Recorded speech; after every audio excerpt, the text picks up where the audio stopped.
મા બાપ ને હાચવો બસ. તમને આ નો દેખાતું એ તમારો પ્રશ્ન છે, એ મારો પ્રશ્ન નથી. મા બાપ ને હાચવો બસ. એને બે ટાઈમ હારો રોટલો દો. બેનું ને કહું તમે ઘરે તમારા બાપ ના ઘરે હોય ત્યાં સુધી બાપ ને હાચવો અને પછી હાઉ હારા હાચવજો. જો હારી પેઢી જોતી હોય તો હારા દીકરા એમ નામ ન થાય. બાપુ કંઈક આપણે વાપવું પડે. તમને અને મને બાપુ જીવન મળ્યું છે, મને તો એમ થાય કે તમે જોવો તો ખરા જીવે એવું આવ્યું. વાહન મકાન રૂપિયા લોઢા હવામાં ઉડે વગર દોડે વાતું થાય હિલોળા કરે એવું છે. હવે આમાં જીવતા ન આવડે તો આંટો થયો એવું નથી લાગતું. અરે થીગડા ઉપર થીગડા દઈ દઈને આપણા ગઈઢા મરી ગયા. બે ટાઈમ રોટલો નથી મળ્યો હારો. અત્યારે ફાટલા પહેરવાનું ચાલુ થયું બોલો. એટલે જીન્સમાં માથા વ્યા જાય એવા પહેરાય બોલો. એટલે આવા તમે પહેરતા જ ખબર નહોતી કે આવું ટાણું આવશે. નકર તો અમે હાસવીને રાખ્યા હતું અમે પહેરાતા અત્યારે તમારી હારે એક આંગળી જાય એટલું ફાંકું હોય તો આપણી માં એમ કે લાય લાય બેટા બે ટાંકા લઈ દો. દેહના પ્રદર્શન ન હોય. સંસ્કૃતિ ખતમ કરી નાખી. આપણા ગઈઢા પાસે જે બાપુ કોઠા ઉજ હતી ને જે આપણી સંસ્કૃતિ હતી ને, બધા પાસે પૈસા તો બધા પાસે છે, કાંઈ ઘટતું જ નથી. પણ વાપરતા આવડે છે ને એ મેન મુદ્દો છે. જે હારા ઠેકાણા જે ભગીરથ કાર્યમાં વાપરે છે ને એ મોટી વાત છે. બધાને નથી પૂછતું. તમને મને બાબુ ઈશ્વરે જે મોકો આપ્યો છે ખરેખર જીવવા જેવો મોકો આપ્યો છે. પણ અરે એક આપણી શેરીના કૂતરાને બાબુ બટકો રોટલો નાખ્યો હોય ને તો ઈ તમારા ઘરનું ધ્યાન રાખે. અજાણ્યો માણા આવ્યો હોય તો ઈ તમને જાણ કરે. કૂતરાને આટલી ભાન છે. અને હું તો અહીંયા સુધીની વાત કરું, રાતે 2 વાગે તમારા ઘરે આવો અને તમે આવો ને તમારી શેરીનું કૂતરું તમને જોઈને જો પૂંછડી ન પટપટાવે તો મરી જવાય. કૂતરું નથી ઓળખતું, દુનિયા શું ઓળખે ભલા માણા. ને કે આપણું કૂતરું આપણને આ નો ઊભું થઈ જાય ખંભા સુધી મારો ધણી આવ્યો મારો ધણી આવ્યો. એ આમ જાગીને જોવે કે આ તો ઓલો લુખેસ છે, આને જ્યાં બટકું રોટલો નાખ્યો. પ્રેમ બાપુ પ્રેમ છે ને 8 અક્ષરનો મંત્ર છે. પ્રેમ ને કોઈ ખોટો અર્થ નો આપતા જ. આ તો દુનિયામાં બાપુ છે ને કોકના ઘરમાં ભડકા કરવાની પ્રેમ નથી, વેમ છે. પ્રેમમાં તો મારો નાથ તમારી ઝૂંપડી સુધી આવે. પ્રેમ ને વાચા હોત તો જગત જોગી બની જાત, હલકીને હિમાલય જાત, પછી ભગવા ફેરી ભૂદરા. પ્રેમ છે જુદી બાબત છે. દુર્યોધનના 32 ભાતના ભોજન મૂકી અને બાપુ પ્રેમથી પ્રેમ હતું ને અખિલ બ્રહ્માંડનો માલિક વિદુરના અહીંયા ભાજી ખાવા ગયો, 32 ભાતના ભોજનને મૂકી દીધા. શું કામ? પ્રેમ. અને આ બાપુ અમે આવ્યા છે ને એ એક તમારો પ્રેમ ખેંચી લાવે. ને કાંઈ ખટારો ઢળ્યો અહીંયા 20 વર્ષ ઢળ્યો, કોઈ અડધી ચાનું નથી પૂછ્યું. દરબાર ચા પીતા જાજો એમ. પ્રેમની વસ્તુ આખી જુદી છે રામ. અમારા ગુરુ મહારાજ તો એમ કહેતા કે કોઈ સાધુ સંત હામો મળે અને જો તમે સીતારામ ન બોલી શકો તો મરી જાજો, તમને જીવવાનો કોઈ અધિકાર જ નથી. બાપુ સીતારામ જો ન બોલી શકો તો કોઈ અર્થ જ નથી. માણા બનાવ્યા માણા આપણને. હું બહેનોને તો ખાસ કહું કે જ્યાં ધર્મ ધ્રુજો ને જ્યાં પુરુષ નથી પૂગી ગયો ને ત્યાં દેશની આબરૂ બાપુ દીકરીઓએ રાખીશ. તમે કહો તો હવાર સુધી દાખલા દઉં તમને. જ્યાં ધર્મ ધ્રુજો પુરુષ ન પૂગી ગયો ત્યાં બધે અને જેટલા સફળ પુરુષો છે એમાં એક દીકરીઓનો હાથ છે, એક ભગવતીનો માલિકોનો હાથ છે. હરિશ્ચંદ્ર રાજાને તારામતી ન હોત તો કોઈ ઓળખત નહીં. સગાળસા ને ચંગાવતી ન હોત તો કોઈ ન ઓળખત. જલારામ ને વીરબાઈ નો હોત તો કોઈ ન ઓળખે. સવારામ બાપા ને જબુમાં નો હોત તો કોઈ ન ઓળખે. દેવદાસ બાપુ ને અમરમાં નો હોત તો કોઈ ન ઓળખે. એક સફળ પુરુષની વાય બાપુ એક ભગવતી નો હાથ છે. જ્યાં પુરુષ થાકી ગયો ત્યાં બાપુ બધે લગામ. રામચંદ્ર પરમાત્માને વનવાસ હતો, સીતાજીને નહોતો. શું કામ જવું પડે? પણ આજની દીકરી માટે બાપુ કેળો પાડ્યો છે ને કે સુખમાં સાથ દેવો એમ નહીં, દુઃખમાં સાથ દેવો. બાપુ એ તમારા મારા માટે કેળો પાડીને માં ગઈ છે. થાય ભલા મારા. છત્રપતિ શિવાજી મહારાજ બાપુ જીજાબાઈના ઉદરમાં હતો ને તેથી રામાયણ ને ગીતા ઓગાળીને પાઈ દીધી હતી. માને ખબર હતી ભગવાન મને દીકરો આપે દીકરી આપે, મારું સંતાન કોઈ દી માય કાંગળું ન થાય. બાપુ આ ખુમારી માને હોવી જોઈએ. માં તો માં છે. આજે ગંગા સતી ને પાનબાઈ જેવી દીકરીઓ થાય ને ગોપીચંદ ને ભરતરી જેવા દીકરા થાય, કાંઈ સમય બમય બદલાણો નથી ભલા મને. હું તમે બદલાઈ ગયા. ઘણા ગયા કે મોંઘવારી વધી જાય, સમય બગડી ગયો, ફલાણું થઈ ગયું. કાંઈ નથી. મને તેમ જીવે એવું હવે આવ્યું. બદલાણું કાંઈ છે નહીં. જેટલા વાગે ઉગતો એટલા જ વાગે ઉગે છે. એ તો તમને મને ભૂખ નથી મળતી એટલે ઓલું લાગે તમને. મને એક ભાઈ કહેતા હતા, મને કે સમય કે ઘાયે ઘા જાય નહીં. મેં ના, ઘાયે ઘા કાંઈ નથી જતો. 12 કલાકનો દી હતો, 12 કલાકનો જ છે, હજી કંઈ આખું પાછું નથી થયું. પણ મને કે એવું નથી લાગતું. મેં કીધું ભૂખ્યા રહેતા એટલે નહોતો જતો દી. અને અત્યારે ખાવાનું છે, આમ 10 વખત ખાઈને આવે ને ઘરે આવે તો કે હજી મેં ખાધું જ ક્યાં છે. છોકરા કાજુ બદામની ઓગટ કરે, અમને શું નડતું છે અમને? એટલે પણ તમારે મૂક્યાનો માર્ગ નથી, નડે છે શું? માં ને બાપ ને રોટલા દો, 2 ટાઈમ સારું, કઈ બાપુ જિંદગીમાં કઈ નડે નહીં. હું તો એમ કહું, તમે સવારે તમારી માં ને જનેતા ને બાપુ પગે લાગીને જાઓ ને, આખી દુનિયામાં ક્યાંય પગે ન લાગવું પડે, આપણી ગેરંટી ભલામણ. માં છે એ તો માં છે બાપુ. આપણા સદગુરુ હોય ને, આપણા સદગુરુ એટલે 7મા ગુરુ થયા. તો આગળના 100 ગુરુ ક્યાં? 1 2 3 4 5 6 7 એવી રીતે આવે ને, 5 6 જાય પછી 7મો આંકડો આવે ને. પેલો ગુરુ છે ને એ જ માં છે. તમારે મારી આ દુનિયા બતાવવા વાળી માં છે. પેલો ગુરુ છે એ માં છે. બીજો ગુરુ છે એ બાપ છે. જન્મ થાય ને ગળુતી પાય ને 3જો ગુરુ છે. અક્ષર જ્ઞાન આપે ને 4થો ગુરુ છે. ધંધો શીખવે એ 5મો ગુરુ છે. કંઠી બાંધીને કાન ફૂકે ને 6થો ગુરુ છે. અને તારું મારું મટાડીને આ વિધિના ચકડામાંથી બહાર નાખી દે ને ગોપીચંદ ને ભરતરી જેવા દુનિયામાં પૂજાડી દે ને ઈ સતગુરુ. 7મો ગુરુ મા બાપ છે, આપણા ગુરુ છે 100%. પણ મા બાપ છે ને જન્મ આપી કે, લાલન પાલન કરીએ કે, ઉછેર કરીએ કે, ઓળખાણ ન કરાવીએ. ઓળખાણ માટે સદગુરુની જરૂર પડે. ગુરુ વિના બાપુ ઓળખાણ ન થાય. હું કોણ છું, ક્યાંથી આવ્યો છું, ક્યાં છું ને ક્યાં જવાનું છે, આની માટે બાપુ સદગુરુની જરૂર પડે. આ ભજન છે ને, ભજન બધા સાંભળ્યા હોય, બાકી યાદ ન રહે. અને યાદ ન રહે અને સમજાય નહીં. આના માટે સદગુરુ જોવે. એક વાણી એવું કહે છે, પેલા મેં જન્મ્યા, પછી જન્મ્યા બડા ભાઈ, ધામધૂમથી મારા બાપા જન્મ્યા, પછી જન્મી મારી માં. વહા ભાંગી નાખે કે નહીં કહો? પેલા હું જન્મ્યો, પછી મારા મોટા ભાઈ જન્મ્યા, પછી મારા બાપા જન્મ્યા, પછી મારી માં જન્મી. આવું હોય? અમે કહી છીએ હોય. એમાં તમને નો સમજાય તમારો પ્રશ્ન છે. આ સમજવા માટે સદગુરુ જોવે. આવો મદાર છે મજામાં. આને સમજવા માટે સદગુરુ જોવે. ભોળાનાથ નો દીકરો કે ગણપતિ, અને ગણપતિ નું માથું કે ભોળાનાથે કાપ્યું, અને હાથીનું કે લગાડ્યું. ફોટામાં જોઈ, મૂર્તિમાં જોઈ, ફોટામાં જોઈ, મૂર્તિમાં જોઈ. હું એમ કહું છું કે હાથીનું લગાડ્યું પેલું કાપ્યું ત્યાં જ નહીં પડ્યું હોય? તમને કેમ લાગે? અને માણાના શરીર ઉપર હાથીનું માથું આવડું હોય, ફિટ થાય છે. હાવ સાચું, 100% સાચું છે. હાથીનું જ લગાડ્યું છે. પણ આપણા ચકડા ગઈ ગયા એટલે નથી સમજાતું. આની માટે સદગુરુ જોવે. ને કે હાથીનું કાપીને લગાડે તો ઓલું કાપેલું એ ભોળો નાથ બાપુ ઈ નો ચોટાડી શકે. આ સમજવા માટે સદગુરુ જોવે. કારણ કે વાણી છે ને, વાણી માથે મહાપુરુષોએ પડદો રાખ્યો છે.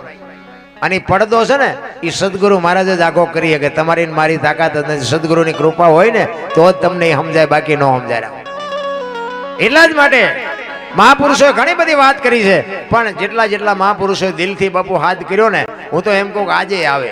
નાભીથી જો તમારો અવાજ હોય, આ આવડા મોટા કાર્ય શું તમારી તાકાતથી થાય છે?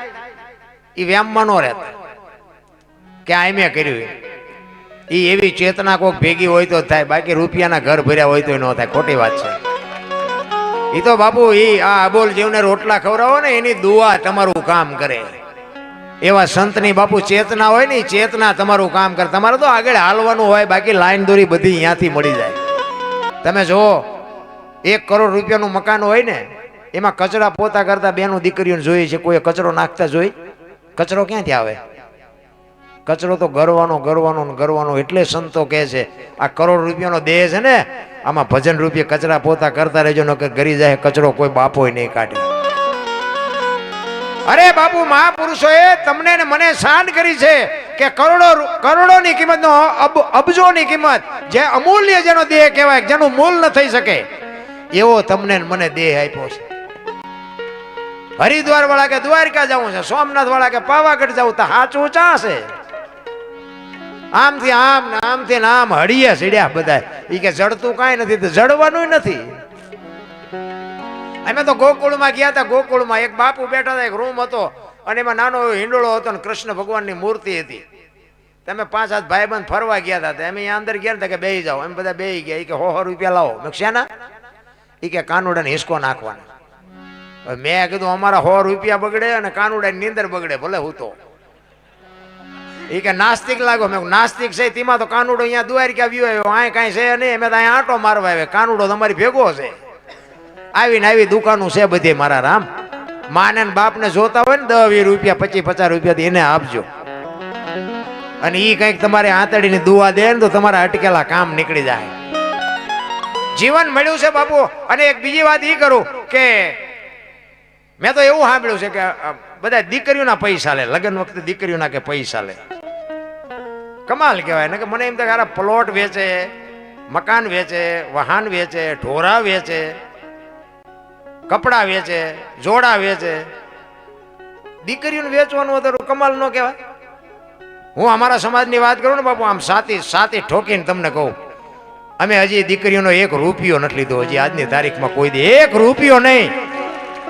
તોય મારો નાથ બાપુ ગાડું હાંકે છે ને તમને મારા બાપ આટલું બધું જો ઈશ્વરે આપ્યું હોય, અને જો હું કોઈ શિખામણ દેવા નથી આવ્યો, મારી એવી કોઈ લાયકાત નથી, પણ જો હું છે ને તો આ એકનો. કારણ કે તમે પૈસા લઈને બેસી જાઓ ને બાપુ, એ દીકરીઓને મેણા ખાવા પડશે. અહીંયા જાય છે ને પછી દીકરીઓને સાંભળવાનું ટાશે. દીકરી કોઈક દીક મોડી જાગશે ને તો એની હાવું કહે છે વહેલી જાગ, વહેલી તારા બાપને ગાંડી બાંધી રૂપિયા આપ્યા છે, તેથી બાપુ દીકરી આખી હળગી જાય. આ મને નથી હોતું, ભલે તમે જે કઈ કરતા હોય એમાં, પણ બાપુ મને તો આ નવીન. અને એમાં અમારા દરબારોને તો બાપુ અમારી દીકરીઓને તમે કામ કરવા નથી મોકલતા. 2 જણા કામ કરતા ને વાયા 10 ખાતા હોય તોય મારો નાથ હાકે. બોલો.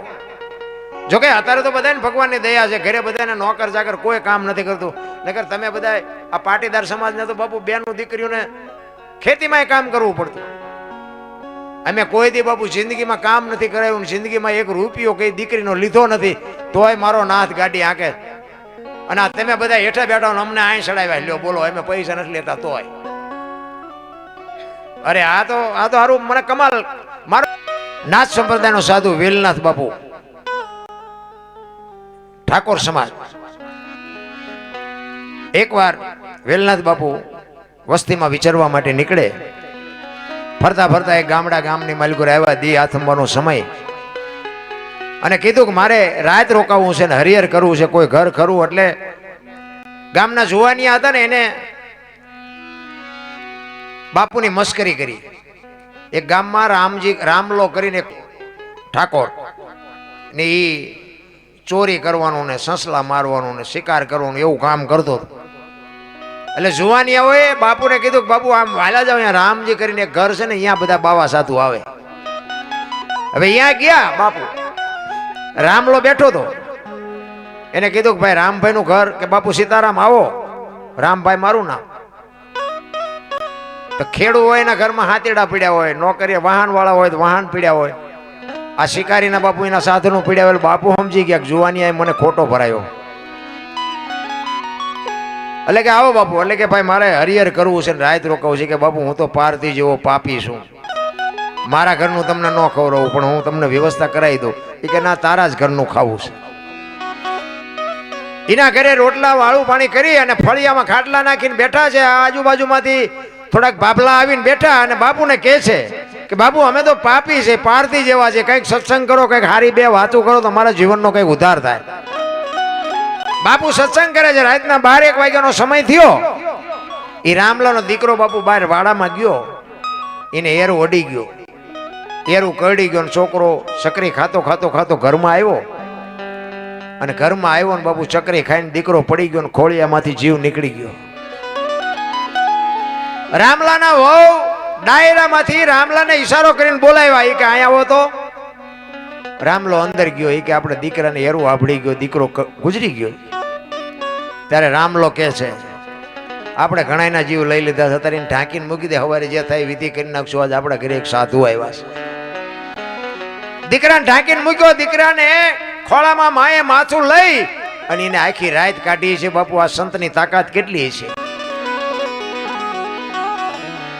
3-4 વાગ્યાનો સમય થયો ને આજુબાજુમાં ખબર પડી કે રામલાનો દીકરો વયો ગયો, રામલાનો દીકરો વયો ગયો. ફાળિયા ખંભે કરીને બધા માણસો મળ્યા આવવા.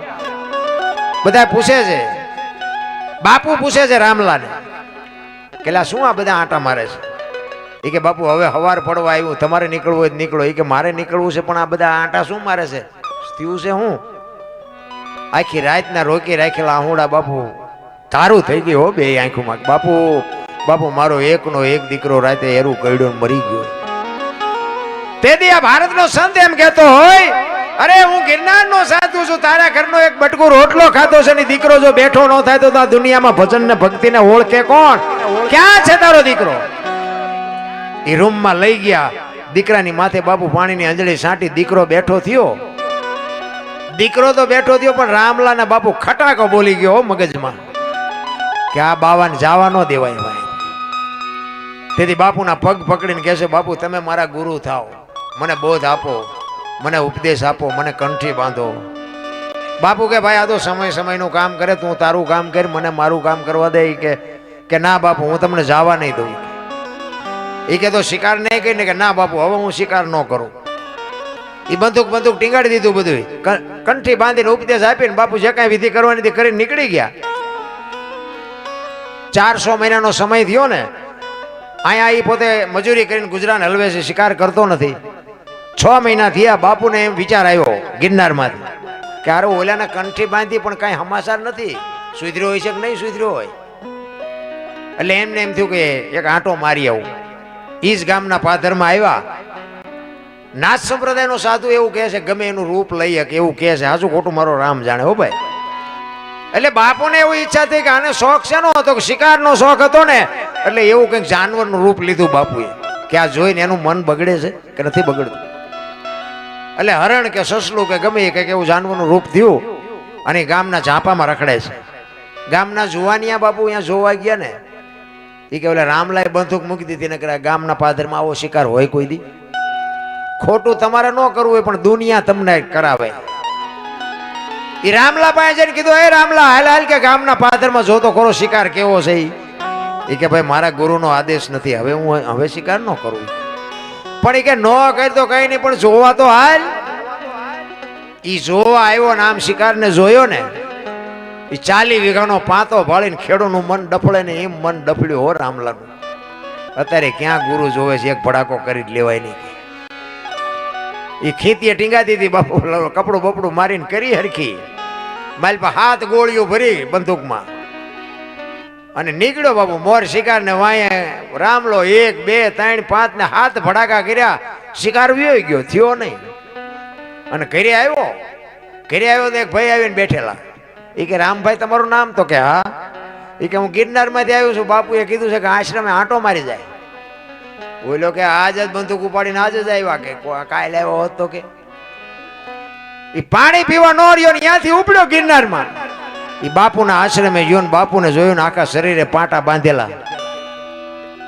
અને રામલો કહે છે, બાપુ અમે તો પાપી છે, અમે તો કર્મ કર્યા છે ને અમારે ભોગવવા પડે, તમે શું કર્મ કર્યા એટલા બધા પાટા બાંધ્યા, તમને શું થયું? બાપુએ આમ પાટા ખોલી અને ચીપિયાની અણીએથી બાપુ ગોળીઓ કાઢી. 1 2 3 5 ને 7 કાઢીને કીધું, રામલા તારી બંદૂકની છે કે બીજાની? અને અહીંયા રામલાને બાપુ હબાકો આવ્યો, કરે તારી ભલી થાય, મારા ગુરુ માથે મેં ભડાકા કર્યા. અને પછી બાપુ છાતી ઉપર ચડી ગયા, વિયોજા ને કે ઠામ મારી નાખીશ. તેથી કે હવે મારું ઘરે આ છે ને મારું મહાણે આ છે, મારી નાખો તો ભલે, હવે મારે જવું નથી. અહીંયા બાપુ આ રામલાએ ભજન કરેલું કે ધન ગુરુ દેવા અને ધન ગુરુ દાતાર, મારા ગુરુએ મને ભાન કરાવી રામ. એમ નામ બાપુ કોઈ નથી પૂજાણું. જેટલા છે ને મહાપુરુષો સદગુરુના ચરણે જ બોલ્યા છે.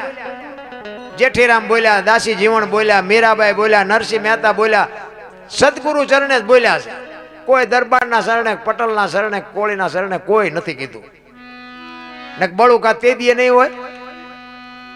સદગુરુના ચરણથી જ બાપુ આ દુનિયા પૂજાણી છે, બાકી કોઈથી પૂજી ન શકાય. એટલે બાપુ રામલો કહે છે કે મારા ગુરુ માથે મેં ભડાકા કર્યા ને મને ખબર ન રહી. હું મારા શરીરના ચામડા ઉતારીને જોડા કરીને જો પહેરાવું ને તો એના ગુણમાંથી હું છૂટી ન શકું.